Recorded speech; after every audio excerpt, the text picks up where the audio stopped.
Hola, ¿qué tal, chicos? ¿Me escuchan? Hola, buenas tardes. Hola, ¿qué tal? ¿Me escuchan bien ahí? Sí, perfecto. Bueno, bárbaro. Vamos a esperar a ver que se sumen algunos más. Profe, Eh, un compañero avisó que no sí. tiene luz en la casa, así que no se va a poder conectar. Néstor, no sé si lo tenés ahí en la lista. Te aviso por las dudas. Ah, bueno. ¿Cómo se llama él? Néstor Rota, ¿Cuál creo es que es el el apellido. Néstor? Bueno. Hola Silvana, Hola, ¿cómo Vir. estás? ¿Todo Hola. bien? Bien, Tengo una ¿vos? consulta, ¿das vos Bien. en esta o doy yo? Y yo tenía que dar a las 15 cooperativas. Ah, pero si das cooperativa sos en el plan viejo y este es el plan nuevo que tiene 16.1 y 2. Es otro el enlace. Ah, pará. ¿Y dónde está, Ya te lo Dir, doy. eso? Ya te lo doy porque a Silvina le pasó lo mismo la clase anterior y yo te lo mando por WhatsApp. Dame 2 segundos, porque Ah, la vez dale, y pasada con eso ya lo puedo. Sí, accedes directamente desde el link que yo te mando. A ver, busco a Silvina, que listo. Ay, la mandé la vez perdón. pasada, y ya está. Y te lo reenvío A a ver. vos, de Silvina a Silvana. Ahí te tendría que llegar, Ay, a ver. sí, a ver. Sí, perfecto, perfecto. Bueno, me voy de acá. Chao. Chao. Gracias, gracias. Parece que llego y Chao. siempre hago lo mismo. Hola chicos, ¿cómo están? Hola, doctora. Parece que yo llego siempre termino Hola. sacando lo que está. No, pero tenemos muchos links, entonces a veces nos olvidamos de qué links es para qué grupo. Pero bueno, acá estamos nosotros, ya ahora de nuevo. ¿Eh? De nuevo. Bueno, plan nuevo, plan 2018, bolillas 16.1 y 2. Bueno, bárbaro, buenísimo.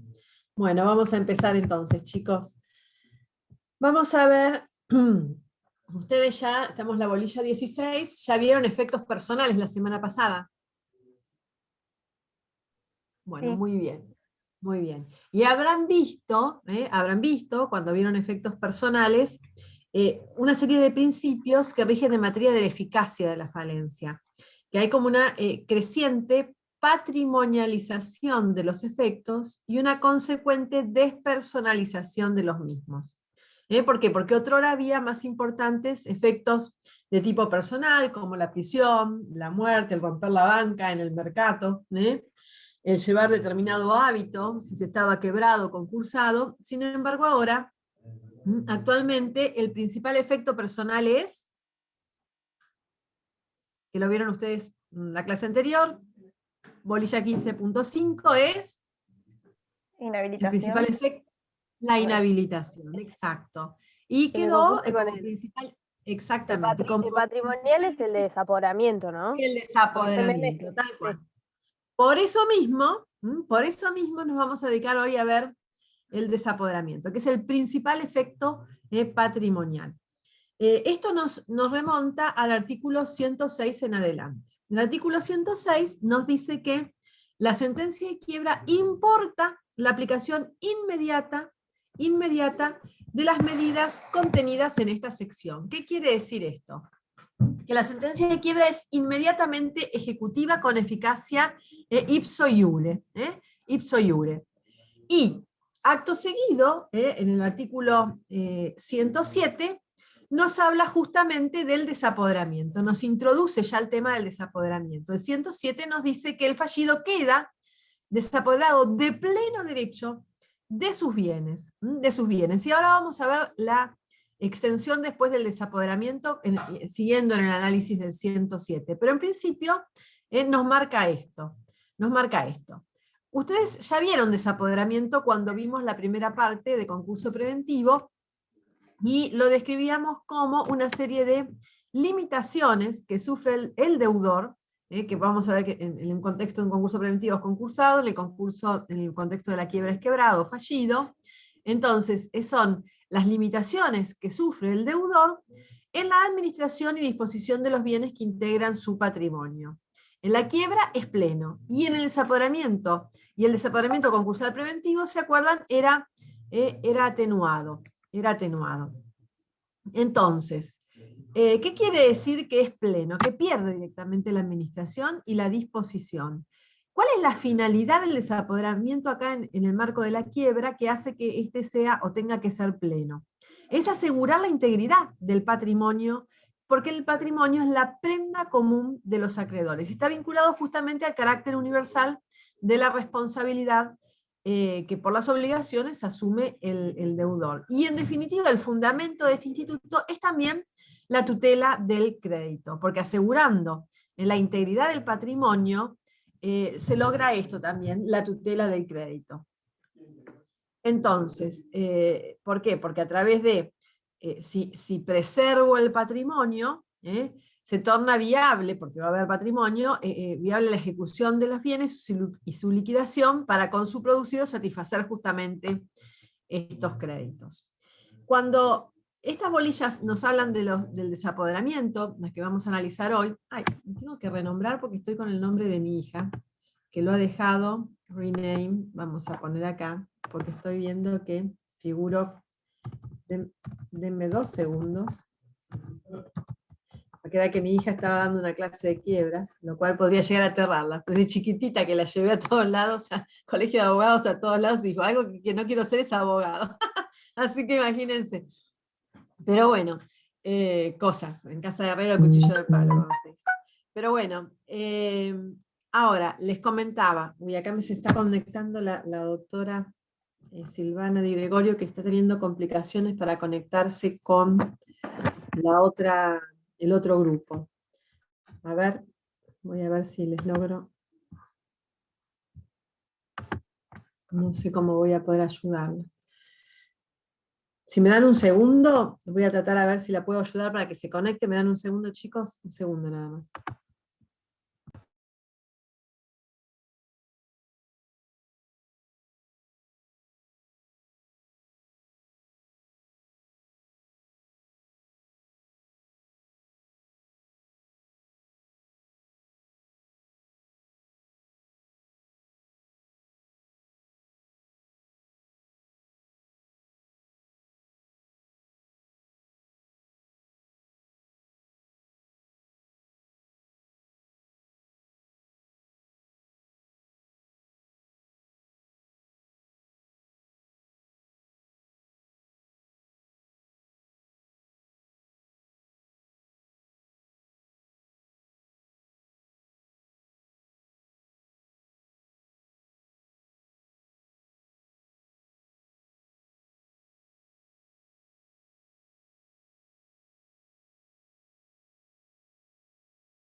Perdón, chicos, ahí volvemos de nuevo.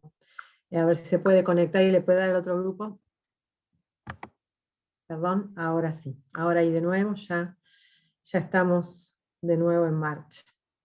Bueno, les comentaba entonces que el desapoderamiento admite grados, que cuando vimos en las clases anteriores, cuando vimos sobre todo la parte de concurso preventivo, habíamos establecido que podría ser atenuado en el concurso preventivo, porque en realidad el concursado conservaba la administración de su patrimonio, sobre todo la ordinaria, bajo la vigilancia del síndico, y tenía toda una serie de actos sujetos a autorización, actos permitidos, actos sujetos a autorización y actos directamente prohibidos.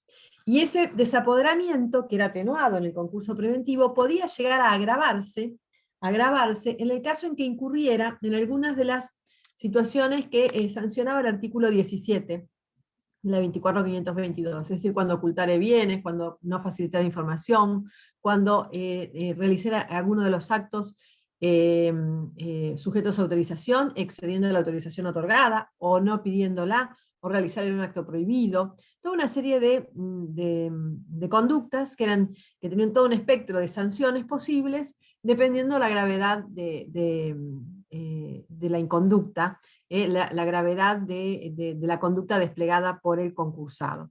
Y es entonces ese desaparamiento que inicialmente iba a ser solamente atenuado en el concurso preventivo, podría llegar a agravarse de aplicarse cualquiera de estas alternativas de sanciones que prevé la ley, y que podía fijar el juez como director del proceso de ese concurso preventivo.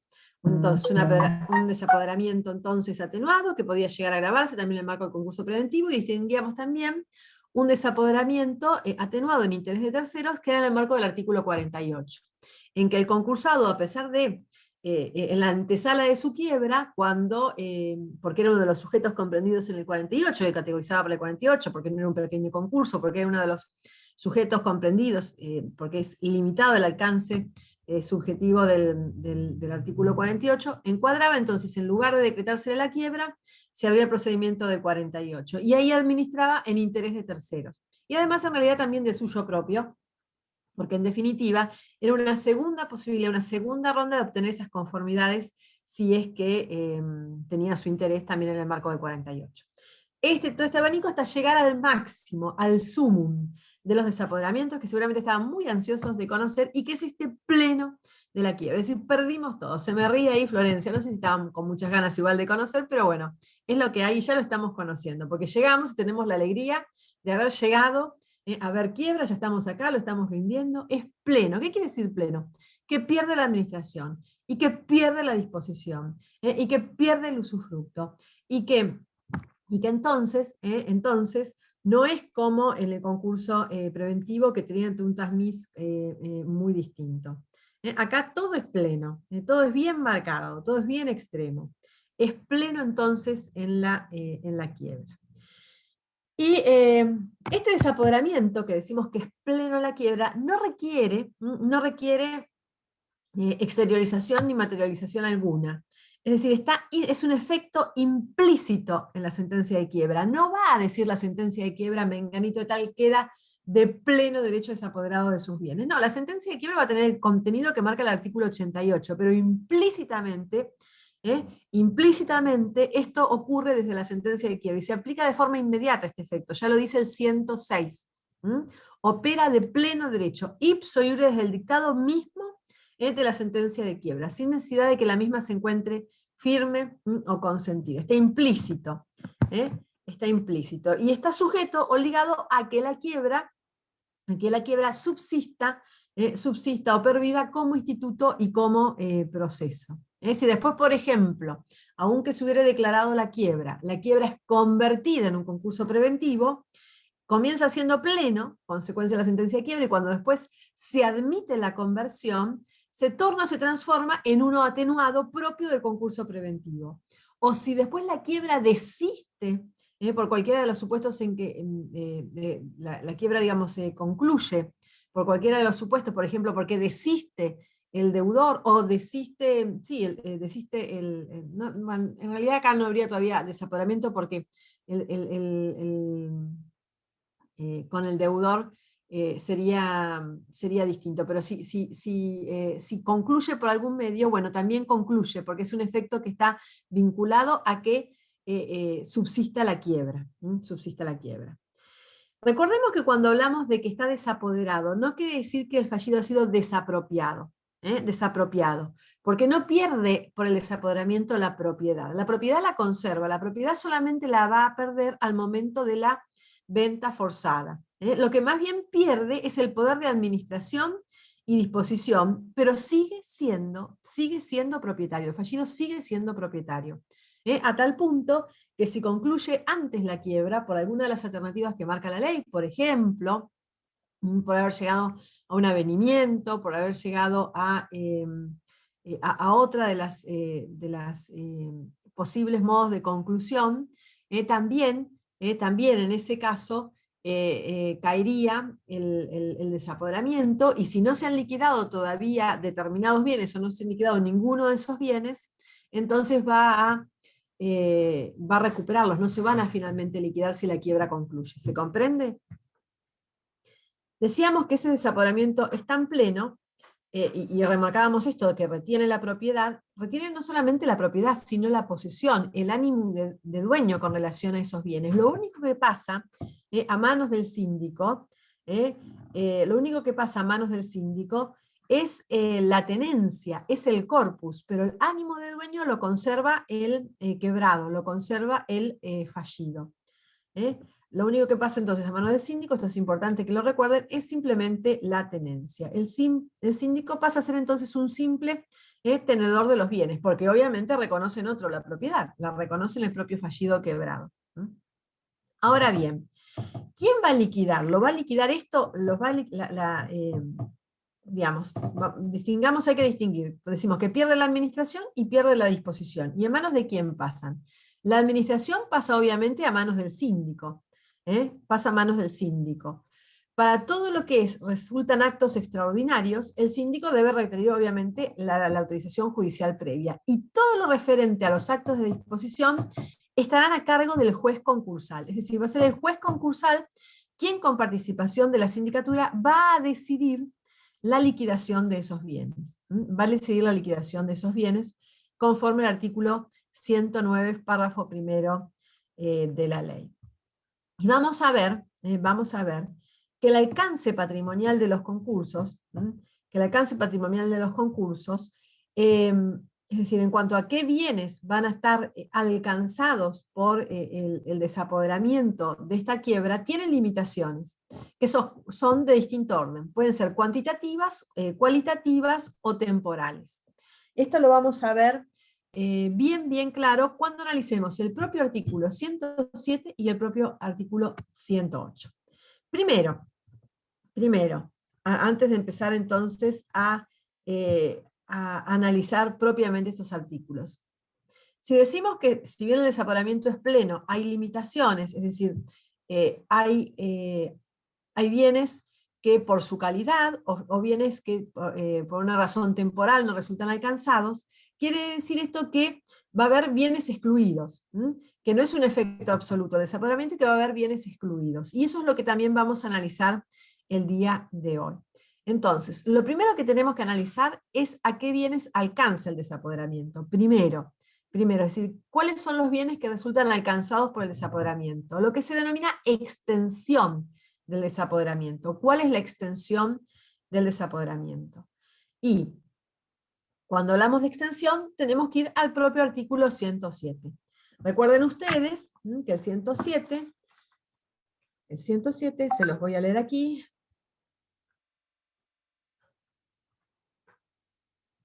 Dice, el fallido queda desapoderado de pleno derecho de sus bienes, los existentes a la fecha de la declaración de quiebra, y de los que adquiera hasta su rehabilitación. Esto nos marca un hito muy claro. Primero, los existentes a la fecha de la sentencia de quiebra. Esos son los que en doctrina se llaman, o se suelen llamar, bienes presentes. Es los que él tenga a la fecha de la sentencia de quiebra. Más los futuros, los que adquiera hasta el fin de la inhabilitación. El fin de la inhabilitación. Entonces, quiere decir aquí que hay un estrecho vínculo entre el principal efecto patrimonial, que es el desapoderamiento, y el principal efecto personal, que es la inhabilitación. ¿Por qué? Porque la inhabilitación nos marca la extensión del desapoderamiento. Y nos marca nada más ni nada menos que la fecha hasta la cual vamos a considerar que determinados bienes resultan o no alcanzados por el desapoderamiento. Quiere decir que, en virtud de este artículo, vamos a poder decirle a un cliente, por ejemplo, si es una persona humana y nos viene a consultar, nos dicen, ustedes que son ya inminentes doctores, son inminentes abogados, y le preguntan, bueno, ustedes ya que vieron la bolilla 15.5, van a poderme responder esta pregunta. Doctor, a ver, si yo quiebro o un acreedor mío me pide la quiebra, ¿qué es lo que se me va a liquidar en esa quiebra? ¿Qué bienes se me van a subastar? ¿Qué bienes van a resultar alcanzados por el desapoderamiento? Y ustedes les van a decir, ¿cuáles? A ver, Nicolás, ¿cuáles le vas a decir? Los bienes que usted tenga. Los bienes existentes, claro, los que usted tenga hasta el momento de la declaración de quiebra y aquellos que adquiera hasta la finalización de la inhabilitación. Ok, entonces Lucía le va a decir, pero en principio usted es una persona humana, como principio de regla general la inhabilitación se extiende ¿por qué plazo? Por un año. Por un año desde... Por un año. Ay, se me. Persona Un humana año, desde la un sentencia año de desde quiebra. sí, desde la declaración, claro. Desde la sentencia de quiebra. Entonces quiere decir que todos los bienes que usted tiene el día que se le declara la quiebra, más lo que adquiera hasta un año después, se los van a liquidar en esa quiebra. Y entonces, Florencia, te va a preguntar, yo tengo a mis papás muy mayores, ¿qué pasa si alguno de ellos fallece y yo lo heredo antes de que haya transcurrido un año de la sentencia de quiebra? Esos bienes ¿resultan alcanzados por el desapoderamiento? ¿Van a ser liquidados en mi quiebra? Sí, porque ingresan al patrimonio dentro del periodo de inhibición. Exacto, porque hay un fallo que se llama No sé el nombre del fallo. Barreiro Ángel, que ustedes vieron cuando vieron inhabilitación. ¿Y qué le pasó a Barreiro Ángel? Barreiro Ángel le entró antes o después del fin de la inhabilitación. Yo debo admitir que todavía no lo pude leer, así que. No, está bien. A Barreiro Ángel le pasó Yo tampoco, que... yo tampoco. Bien, a Barreiro Ángel le pasó que él heredó esos bienes después del fin de la inhabilitación.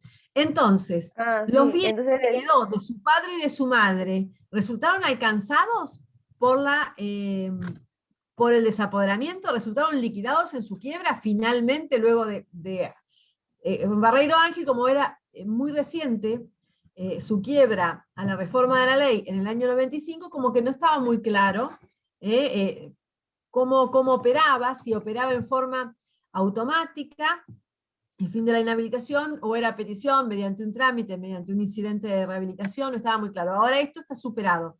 Pero pensemos ahora, porque el fin de la inhabilitación opera de pleno derecho al vencimiento del plazo, sin necesidad de un pronunciamiento judicial. Y si el pronunciamiento igualmente se dicta, es declarativo y no constitutivo del Estado, con lo cual quiere decir que empieza a regir lo dispuesto retroactivamente al momento del vencimiento del plazo. Entonces le pasó a Barreiro Ángel que finalmente, como sus padres habían fallecido después del año de su sentencia de quiebra, esos bienes pasaron a formar parte de su nuevo patrimonio, no afectado por la liquidación de esa quiebra. Y esto nos viene a correlato de esto mismo, de poder diferenciar que a partir de este artículo 107, podemos llegar a decir, si bien el patrimonio es prenda común de los acreedores, lo que va a resultar alcanzado por el desapoderamiento van a ser los bienes presentes, los que el fallido tenga a la fecha de la sentencia de quiebra, más lo que quiera hasta el fin de la inhabilitación. Y eso forma como si fuera un paquetito, como si fuera un paquetito que es el patrimonio especial, viene como un paquetito así, mirá, a ver si se nota, no se nota, porque estoy acá, no se nota, paquetito, ¿ven? Paquetito como este, y acá voy a tener solamente los bienes presentes, los que adquiera a la fecha de la sentencia, los que tenga la sentencia de quiebra, más lo que adquiera hasta el fin de la inhabilitación. Hasta el fin de la inhabilitación. Esos forman un patrimonio especial, afectado a la liquidación de esa quiebra. Los que adquiera con posterioridad, los que adquiera después, forman parte de su nuevo patrimonio general, no alcanzado por la eficacia de la falencia. Ahí quedaron los bienes que Barreiro Ángel heredó de sus padres, o todo bien que él adquirió luego del fin de la inhabilitación. Luego del fin de la inhabilitación, que en principio, como dijimos, siendo una persona humana, es 1 año desde la sentencia de quiebra. Eso es como regla general, porque ya sabemos también, como ustedes lo habrán visto, que ese plazo puede dejarse sin efecto, reducirse, prorrogarse o retomar su vigencia. Eso lo analizaron ya cuando vieron efectos personales. Ahora, si es una persona jurídica, ahí la inhabilitación es definitiva. Definitiva. Definitiva.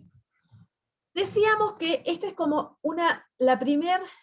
el primer pantallazo para saber qué bienes están o no alcanzados por el desapoderamiento, que van a estar marcados por esto que se denomina extensión, y que justamente nos permite ver esa gran vinculación que existe entre el principal efecto patrimonial con el principal efecto personal, que es la inhabilitación, porque la inhabilitación marca la extensión entonces del desapoderamiento.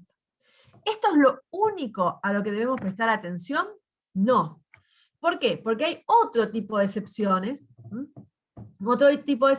también, en cuanto a cuáles son los bienes que resultan alcanzados y cuáles no.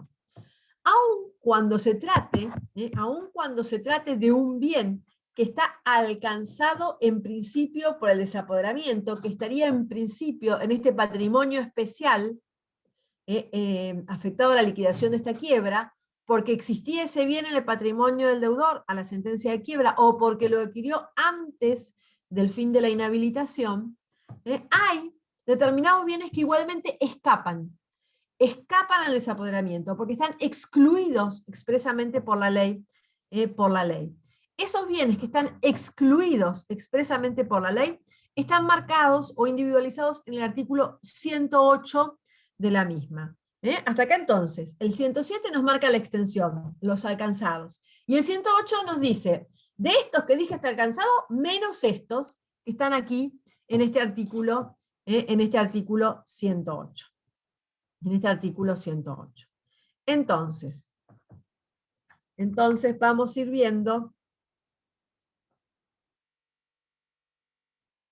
viendo que más allá del desdoblamiento de patrimonios, que marca el artículo 107, el 108 nos va a excluir también otros bienes. Dicen, quedan excluidos de lo dispuesto en el artículo anterior los derechos no patrimoniales, los bienes inembargables. Fíjense, bienes inembargables. Bienes inembargables nos remonta no solamente al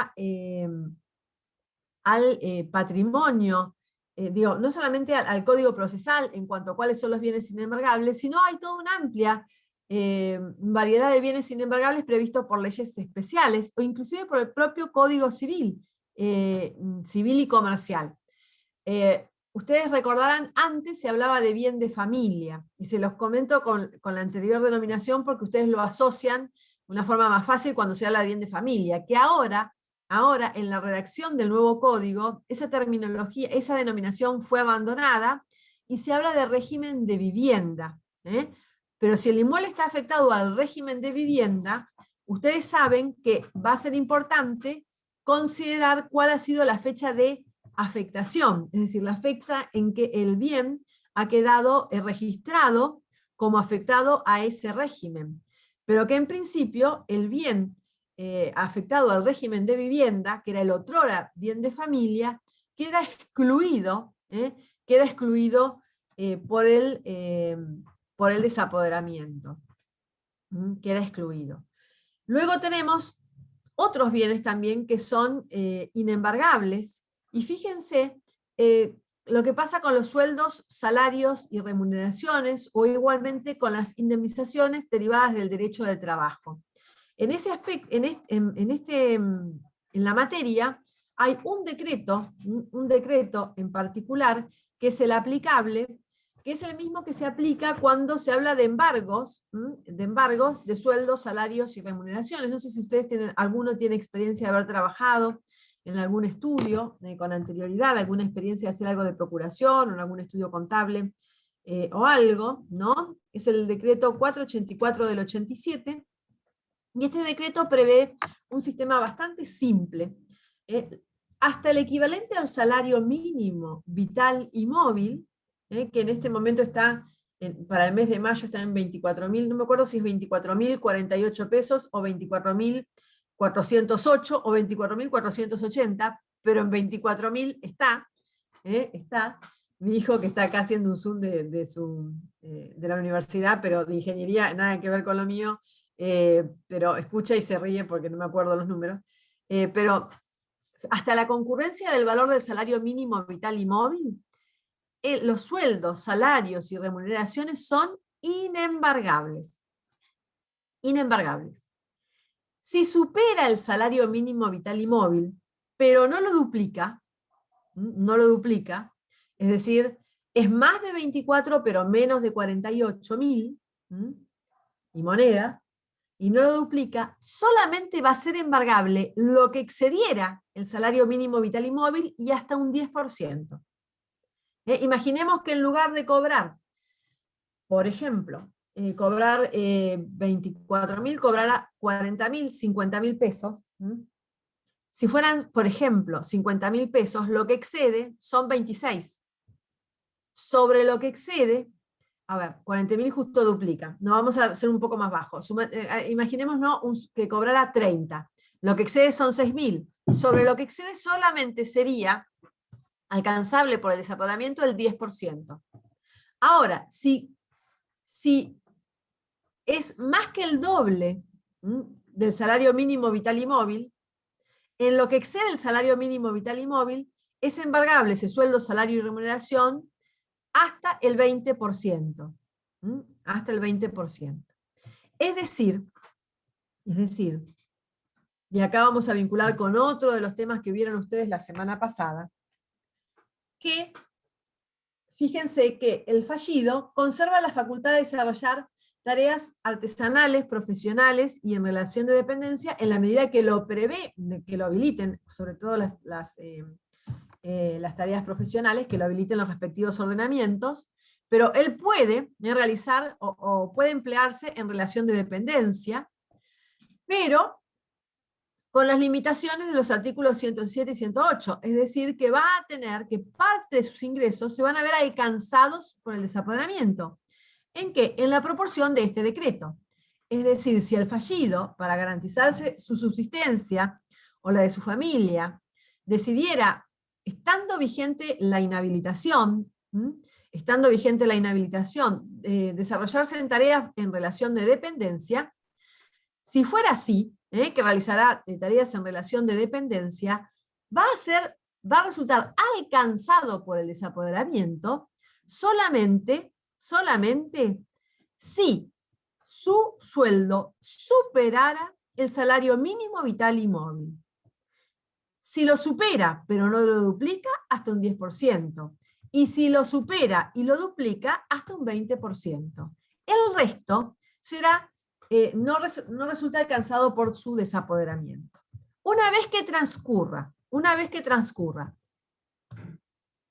ese año desde la sentencia de quiebra, ya, en la medida que alcance el fin de la inhabilitación, ya no, va a recuperar la integridad de su sueldo, porque esto va a ser posible en la medida de que resulte alcanzado por el desapoderamiento, y va a ser solamente alcanzado hasta el fin de la inhabilitación. ¿Se comprende?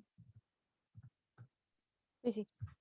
Es decir, que su sueldo no es que se va a ver afectado por tiempo indefinido, sino solamente hasta el fin de la inhabilitación, que en principio va a ser de 1 año.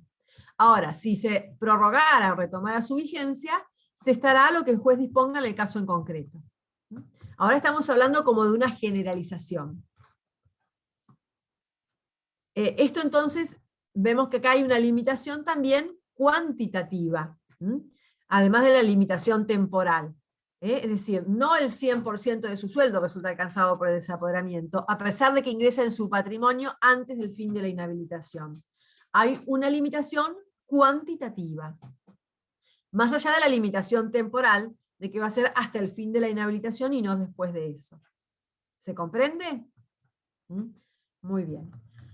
Entonces, les decía que, y esto también tiene que ver con los bienes inembargables del artículo 102. Luego tenemos, hasta ahí me están comprendiendo, hasta ahí van viendo cómo opera el desdoblamiento de patrimonios. Pasa ¿sí? Bueno, muy bien, porque en definitiva, esto quiere decir que vamos a ver que a partir de la sentencia de quiebra va a haber bienes inclusive que ya van a estar excluidos del desapoderamiento y que van a formar parte del nuevo patrimonio general del fallido, aun cuando no haya acaecido aún el fin de la inhabilitación. El fin de la inhabilitación. A ver, algo más que les quiera comentar respecto de esto y que me parezca importante.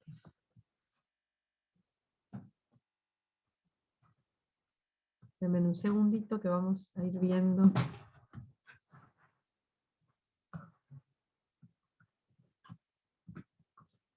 Vamos a ir viendo.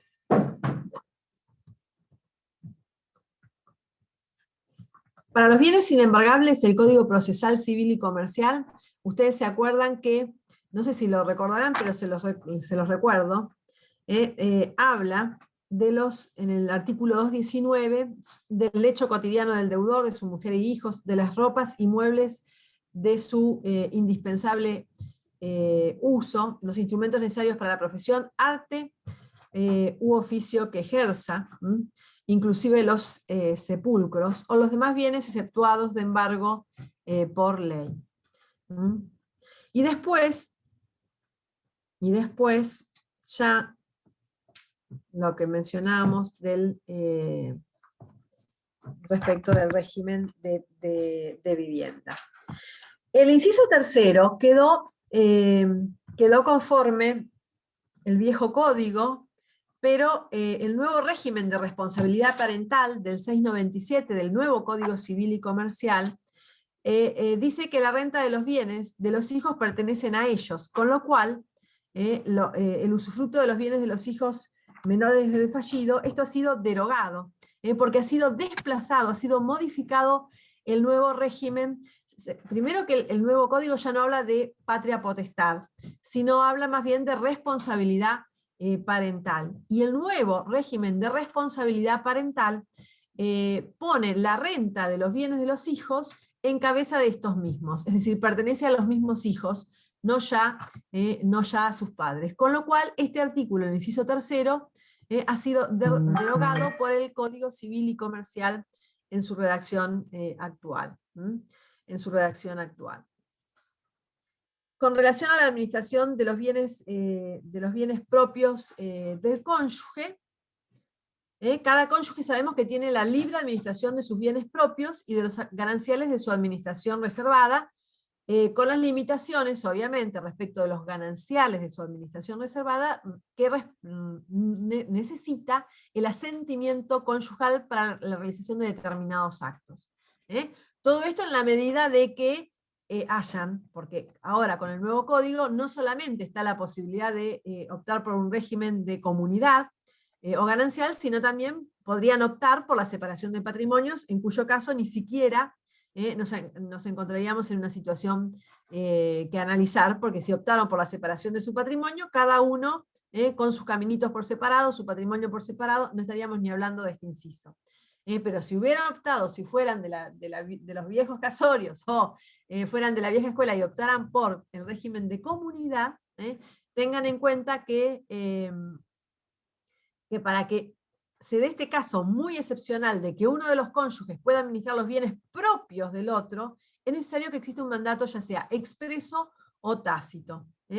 Pero en principio ahora ya no habría la posibilidad de que un cónyuge sin un mandato expreso o tácito del otro pueda administrar los bienes del otro cónyuge. Estas son cosas que han quedado con el correr de las reformas, han quedado como de modé, o que es necesario hacerle todas estas aclaraciones. Con relación a la facultad de actuar en justicia, en defensa de bienes y derechos que no caen en el desapoderamiento y en cuanto por esta ley se admite su intervención particular, esto es un inciso innecesariamente colocado dentro del 108. ¿Por qué? Porque ustedes saben que por el 110, el fallido pierde la facultad de actuar en justicia, pierde la legitimación procesal solo respecto de los bienes alcanzados por el desapoderamiento. Ergo, conserva la facultad de actuar en justicia respecto de los bienes no alcanzados por el desapoderamiento. ¿Me siguen hasta ahí? Porque lo pierde solamente respecto a los que resultan alcanzados, queda claro que la conserva respecto de los no alcanzados. Con lo cual, este inciso quinto en realidad era totalmente innecesario. Totalmente innecesario, porque se refiere a algo que es una obviedad a la luz de lo que dice el 110. El 110. Es decir, que respecto de los bienes no alcanzados por el desapoderamiento, no pierden ninguna legitimación.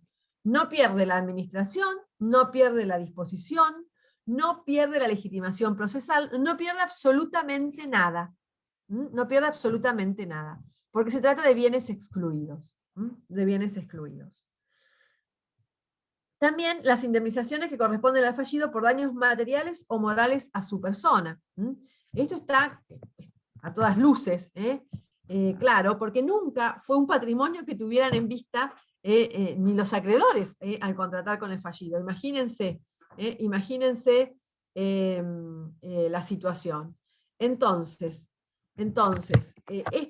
estas indemnizaciones tampoco resultan alcanzadas por el desapoderamiento porque son daños materiales a la persona o daños morales a la persona del fallido. A la persona del fallido. Entonces, estos, está claro, no resultan alcanzados estas indemnizaciones por el desapoderamiento. Y los demás bienes excluidos. Tenemos bienes también excluidos por otras leyes del desapoderamiento. Por ejemplo, todos los bienes adquiridos mediante créditos del Banco Hipotecario Nacional, aun cuando se hayan adquirido mediante hipotecas y las hipotecas hayan sido saldadas, todos ellos resultan igualmente inembargables, por ejemplo.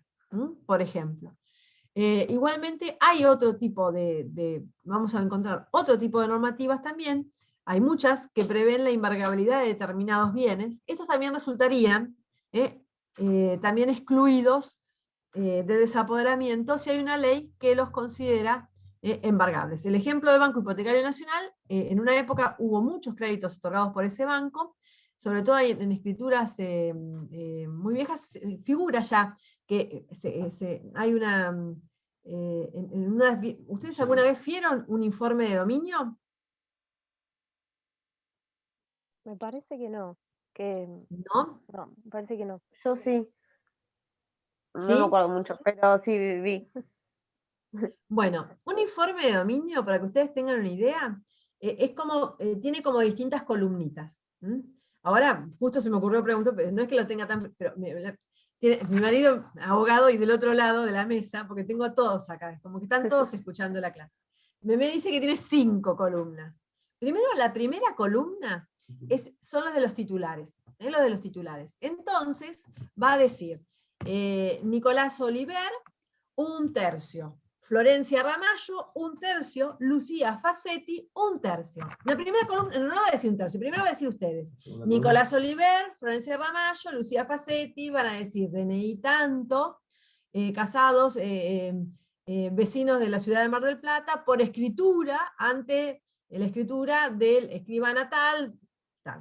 Primera columna, los titulares, los datos de los titulares. Segunda columna, las abas partes, la porción que le corresponde a cada uno de ustedes. Por ejemplo, 1/3, 1/3 y 1/3, porque ahí completan el 100% del inmueble, la proporción. La segunda, mi marido me está mostrando un informe acá, me está mostrando la computadora al revés, entonces yo estoy leyendo. La segunda columna es de gravámenes, restricciones e interdicciones. Y ahí le va a figurar si se adquirió. Entonces hay un asiento, es la columna que determina que determina, ahí se anotan lo que son las hipotecas, se anotan los embargos, se anotan los embargos. Entonces, ahí vamos a ver que tienen una prelación. Va a haber una primera, una segunda. Esto también va a determinar, si se complicara la cosa y llega en ejecución o algo, la prelación para el cobro.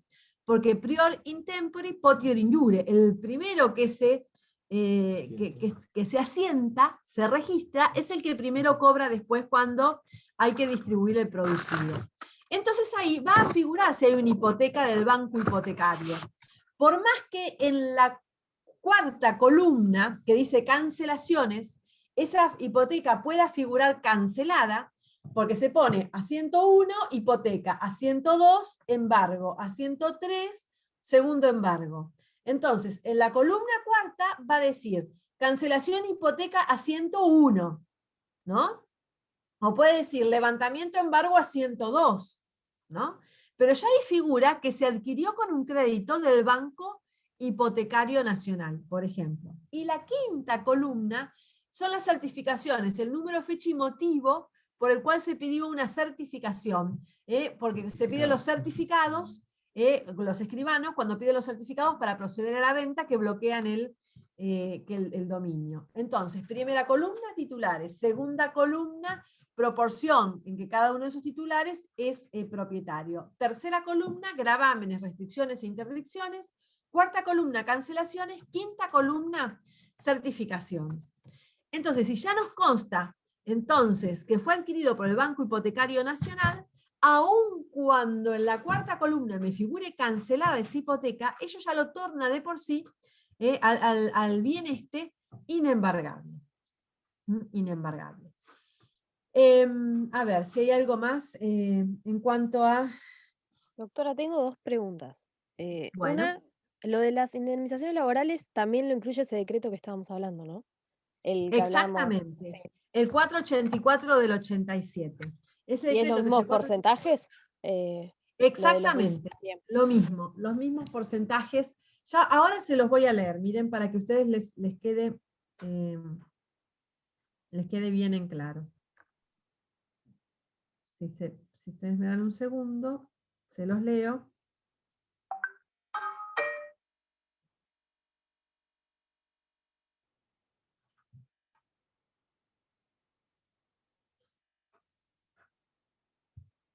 El artículo primero.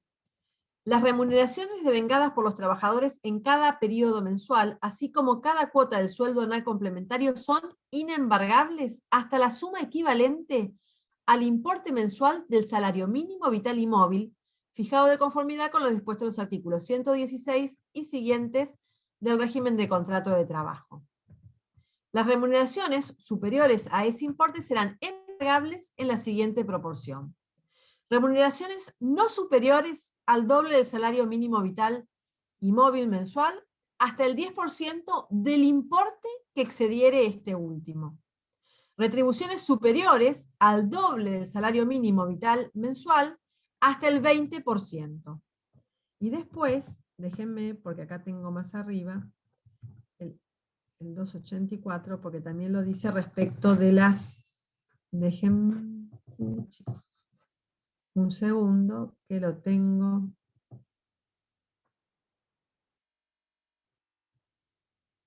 Aquí indicado. Lo que pasa es que lo tengo que encontrar para leérselo, pero si no igualmente lo buscan. Y dice, no, tengo todo con relación a las remuneraciones, pero dice exactamente lo mismo en el artículo segundo respecto de las indemnizaciones. En los únicos casos en que no se aplican esas proporciones es en el caso de alimentos. No se aplican esos porcentajes, chicas, en que podría ser más, chicas y Nicolás, que podría ser más del 10 o más del 20, más del 10 o más del 20. Bueno, como consecuencia de este desdoblamiento, yo quiero ir repasando algo. Decíamos que hay un desdoblamiento, que hay un patrimonio especial afectado a la liquidación de esa quiebra y que se integra por los bienes presentes a la sentencia de quiebra, más lo que adquiera hasta el fin de la inhabilitación. Y de esos que forman ese paquetito, como esa bolsita que habíamos hablado con ese moñito y todo, tenemos que detraer los bienes que están excluidos, los del artículo 108. Entonces, tenemos los que resultan alcanzados menos los del 108.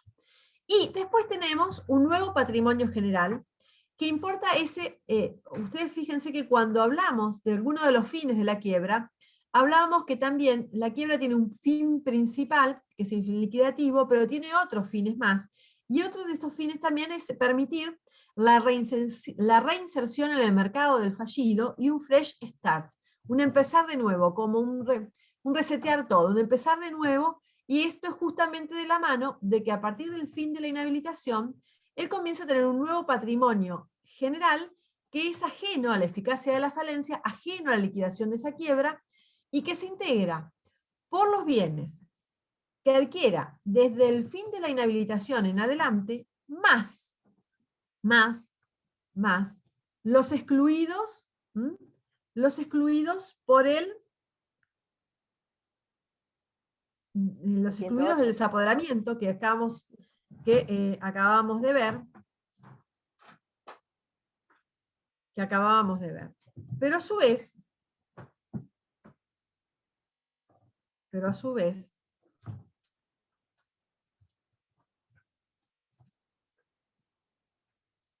nos puede pasar que ese nuevo patrimonio general, además de tener los que adquiera luego del fin, más los excluidos del desapoderamiento, pueda también verse engrosado. ¿Por qué? Porque si se liquida la quiebra, si se liquida todo en la quiebra, y es suficientemente importante el producido de esa liquidación y logra la satisfacción de todos los créditos, y logra la satisfacción de todas las costas del proceso, y existe en realidad la ley habla del derecho al remanente del deudor, pero en realidad es un saldo, porque si el remanente, una vez liquidado todo y pagado todo, si hay un remanente, el remanente se aplica a satisfacer intereses suspendidos. Y después de pagos todos los intereses suspendidos, si hay un saldo, recién ahí el saldo se entrega al deudor, el saldo de la quiebra anterior. Entonces, ese nuevo patrimonio general puede estar integrado no solamente por todos los bienes que adquiera luego del fin de la inhabilitación, más todos los bienes excluidos de desapoderamiento, sino también un eventual saldo, gato verde, rara avis que haya un saldo de una quiebra, pero puede pasar el eventual saldo de la quiebra anterior.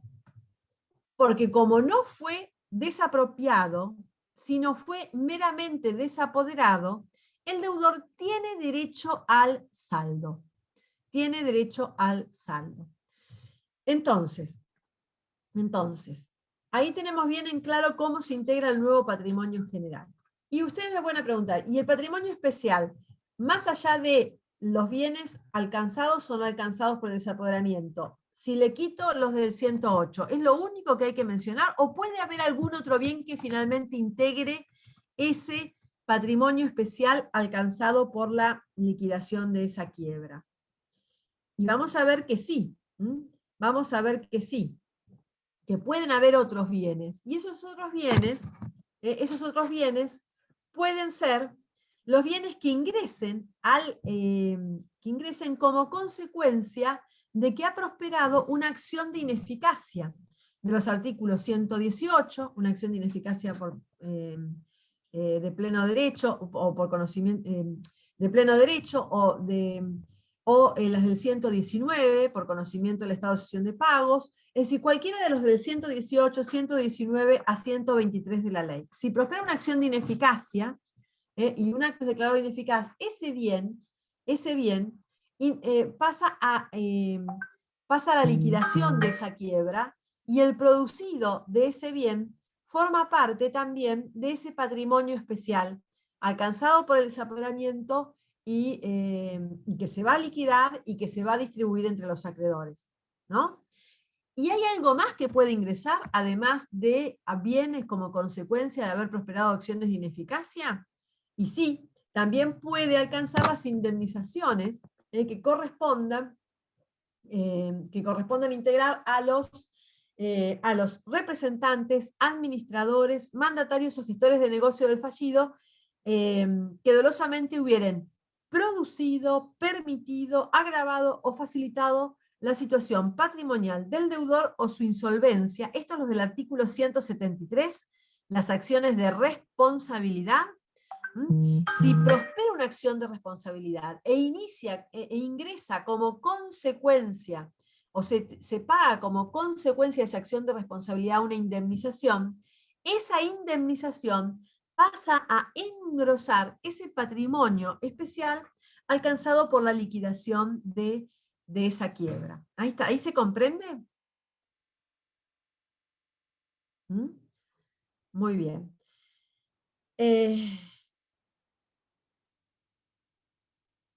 Y esto, no sé si queda mucho más en realidad para ver, porque después todo lo que es incautación lo van a tener en una clase particular.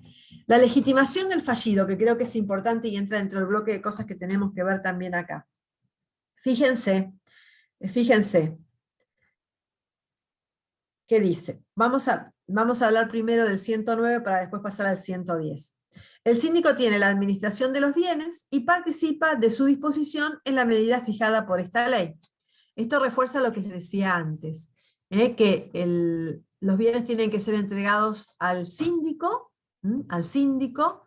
que el fallido conserva la propiedad y la posesión, es decir, el ánimo de dueño, y lo que pasa a manos del síndico es la tenencia de los bienes, y él va a administrarlos, pero disponerlos, en realidad, dispone de los bienes el juez. Lo que hace el síndico es participar en la medida prevista por la ley de la disposición, pero la disposición la decide y la ordena el juez. Y los actos realizados por el fallido sobre los bienes desapoderados, así como los pagos que hiciere o recibiere, son ineficaces. La declaración de ineficacia es declarada de conformidad a lo dispuesto por el artículo 119, penúltimo párrafo. Y después, legitimación procesal. El fallido pierde la legitimación procesal en todo litigio referido a los bienes desapoderados. Eso es lo único que pierde. Respecto de los bienes desapoderados, solamente.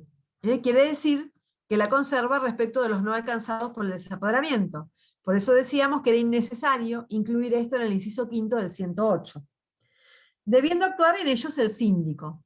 La legitimación procesal respecto de los alcanzados por el desapoderamiento pasa a cabeza del síndico. Puede, sin embargo, solicitar medidas conservatorias judiciales hasta tanto el síndico se apersone y realizar las extrajudiciales en omisión del síndico. ¿Por qué? Porque en definitiva, a él siempre se le va a reconocer ese derecho a participar como una legitimación como residual, que ahora la vamos a ver complementada en el segundo párrafo del 110, esa legitimación residual, porque él tiene derecho al saldo, al eventual saldo que pudiera haber. Puede también formular observaciones en los términos del artículo 35 respecto de los créditos que pretendan verificarse, hacerse parte de los incidentes de revisión y de verificación tardía, y hacer presentaciones relativas a la actuación de los órganos del concurso. Esa es la legitimación de tipo residual que le queda al síndico, en su quiebra.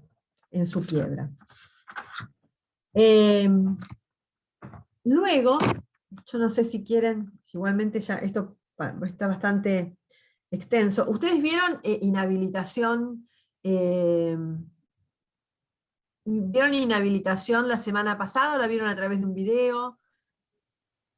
Estoy viendo los videos del campus, todavía no he terminado. Claro, hubo clase el viernes, yo no pude ir porque trabajé, justo se me extendió el horario, y vi Claro. los videos que subieron. Ok. Bien, porque de esta primera parte que estuvimos viendo, que era la primera parte, ¿se acuerdan cuando vimos los pedidos de quiebra? Que era importante saber qué recaudos debían cumplir en un caso, cuál era el trámite. Uno de los aspectos muy, muy importantes es no solamente este desapoderamiento, sino también el más importante de los efectos personales. Está todo es importante, pero el más importante es la inhabilitación. Y quizá les sirva, y por ahí lo podemos hablar ahora, aprovechando esto, de que de que nos queda como un margen de tiempo, de distinguir bien cómo opera la inhabilitación, sobre todo lo que es principio o regla general. Principio o regla general. La inhabilitación, que es el principal efecto personal, personal de la quiebra, y que lo vamos a ver regulado. Denme un segundito que voy a llegar a esa parte de la ley para tenerla bien a la vista cuando se las explique. En el 234 y siguientes de la ley, ahí tenemos que distinguir, primero, que la inhabilitación opera de pleno derecho desde el dictado mismo de la sentencia de quiebra. Y ahí tenemos que distinguir si se trata de una persona humana o de una persona jurídica. Si la inhabilitación es de una persona humana, en principio, como regla general, es 1 año. Y ese año se cuenta desde la sentencia de quiebra. 1 año desde la sentencia de quiebra. Ahora,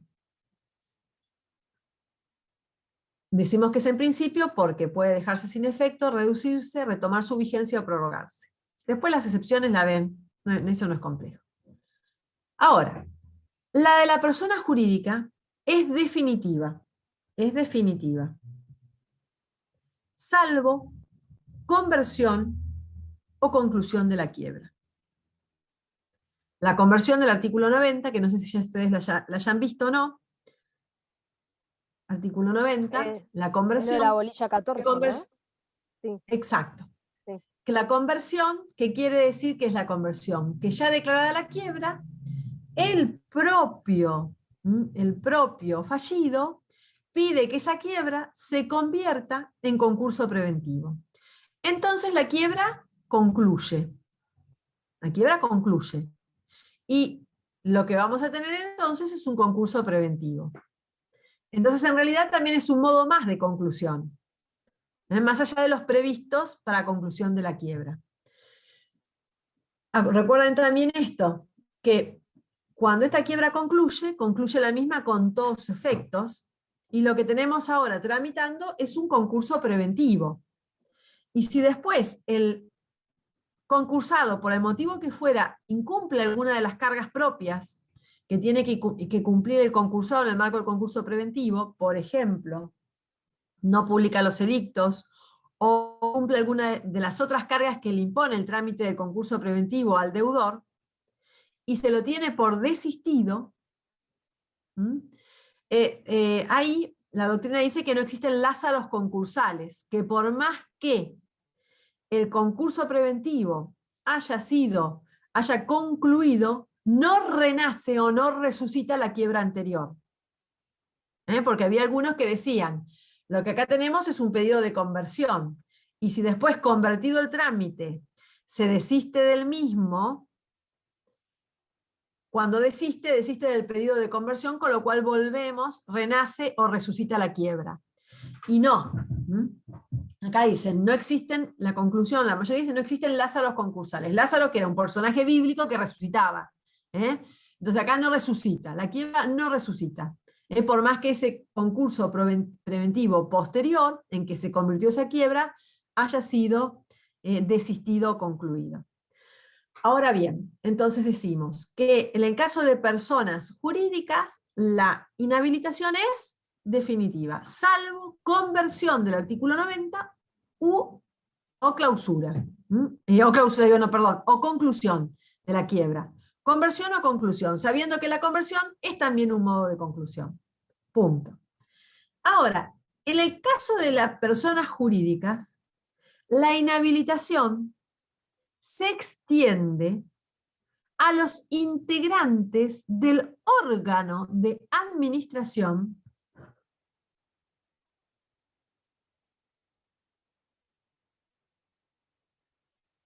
es decir, a las personas humanas que integran el órgano de administración de la persona jurídica fallida, desde la fecha de cesación de pagos. ¿Qué quiere decir esto?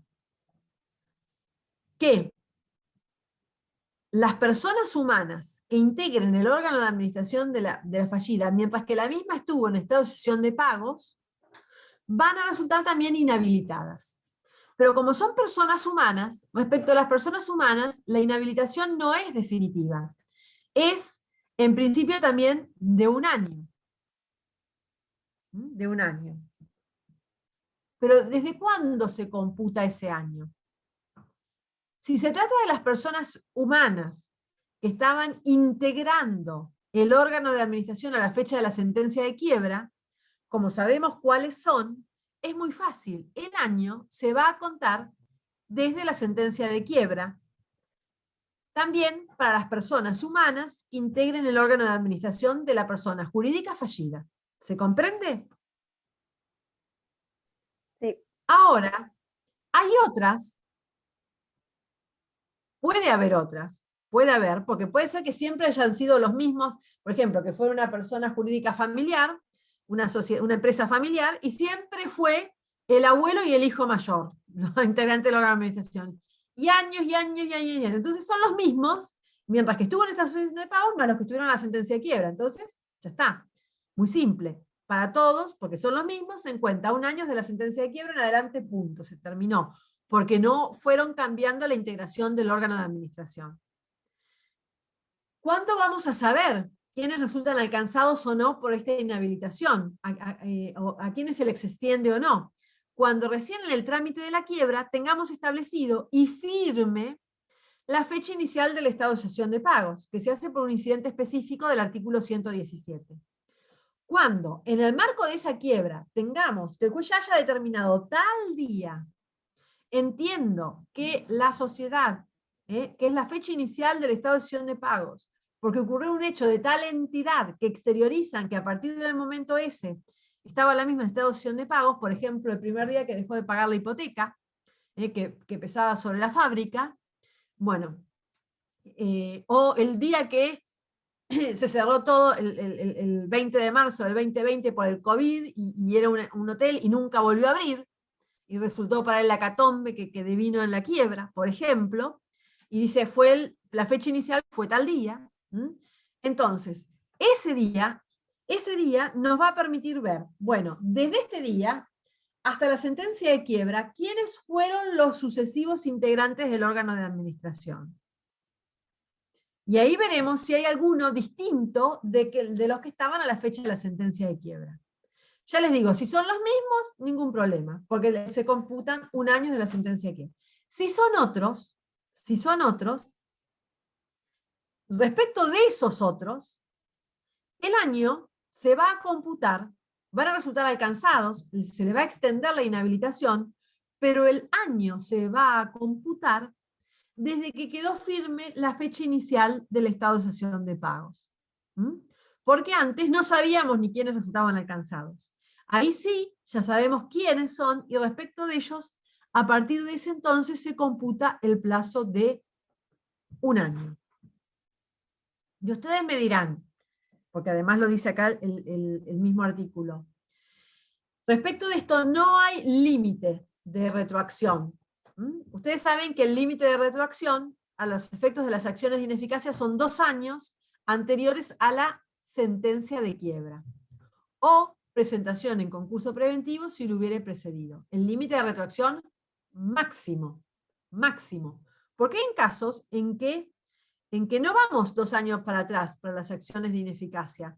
¿Por qué? Porque imagínense que una empresa quiebra hoy y era un emprendimiento hotelero y cerró, y se determina que la fecha inicial del estado de cesión de pago fue el 20 de marzo del 2020, cuando colapsó todo esto del COVID y se debió cerrar todo, y bueno, no, los actos que van a ser atacables, que van a estar en este periodo de sospecha, el periodo de sospecha no va a ser 2 años para atrás, porque sí, por 2 años, no. Van a ser desde la fecha inicial, que no llega a 2 años atrás, porque la fecha inicial está en el 20 de marzo del 2020 hasta la fecha de la sentencia de quiebra. ¿Me entienden?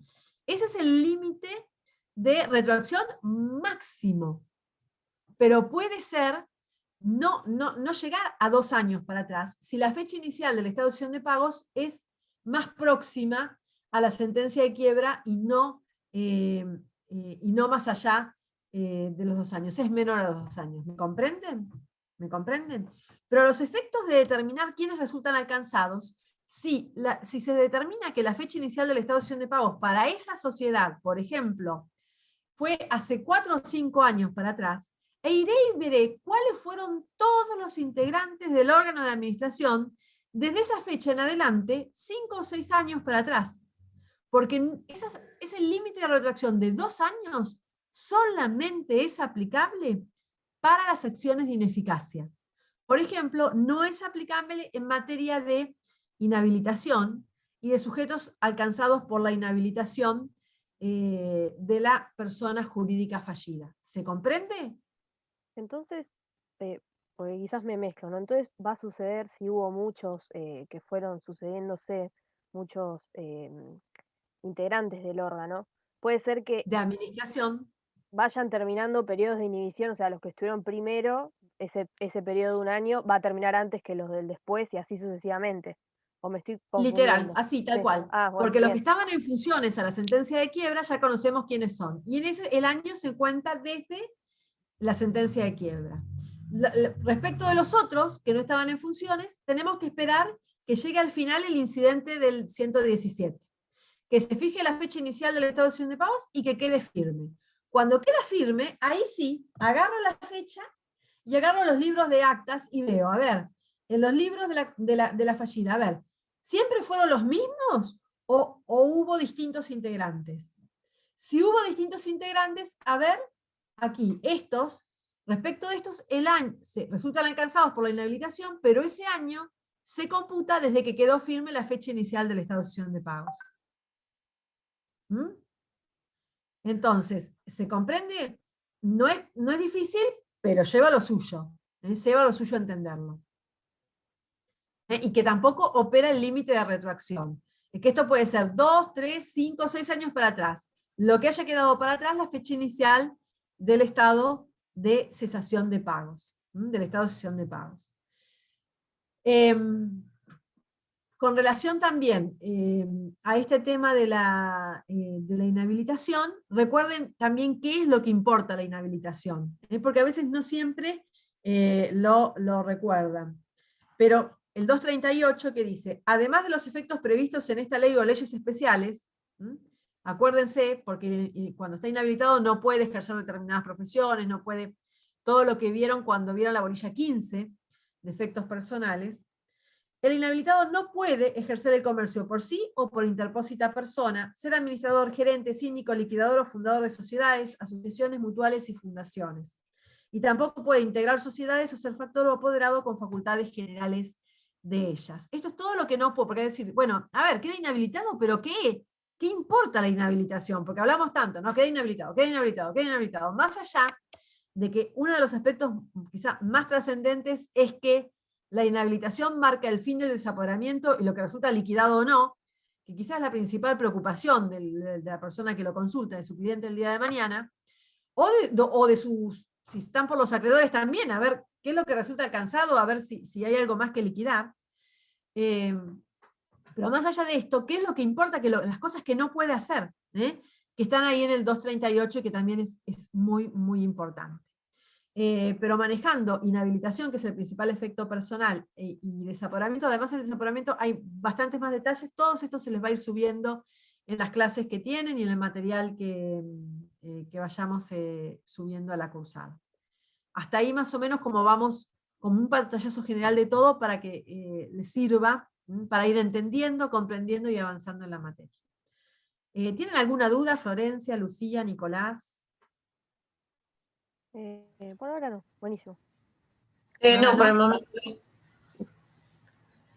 ¿No? ¿Nicolás tampoco? Bueno, si a ustedes les parece, bueno, les queda todo el material subido ahí al campus, lo pueden siempre ir viendo. Si tienen alguna duda, nos volvemos a ver el viernes a las 3 de la tarde. Anótenlas a las dudas. Y bueno, vamos avanzando en el programa. De un pasito a la vez.